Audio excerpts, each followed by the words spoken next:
Nakalusot nga si Moira na nakatakas at pumunta ng Japan para ibahin ang kanyang identity, ay aksidente naman na nakita siya ni Annalyn nang naiwan nito ang gloves, kaya sinundan siya ni Annalyn para ibigay ang naiwang gloves. At gulat si Annalyn nang babaeng nakaiwan ng gloves ay walang iba kundi si Moira Tanyag.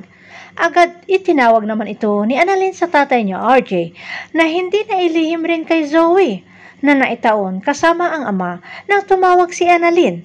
Kaya sinunod ni Zoe ang payo ng totoong ama na si Carlos Benetes na kahit ano ang mangyari ay sumama ito sa kinikilalang ama nagpapuntang Japan para hanapin si Moira. At sa ubos ng makakaya ni Zoe ay nagmamakaawa ito sa daddy niya RJ na isama siya sa Japan at tutulong siya sa daddy niya RJ na mahuli ang mami niya Moira. Ang hindi nila alam ni RJ at Giselle ay isang kalaban si Zoe na kumukuha lamang ng impormasyon para hindi mahuli ang mami niya Moira. Samantala si Moira naman ay nagkita na sila ni Mamusi at sa laki ng ibinayad nila ay 3 araw lamang aantay ni Moira at hindi na si Moira Tanyag ang maging identity nito kundi isang South American.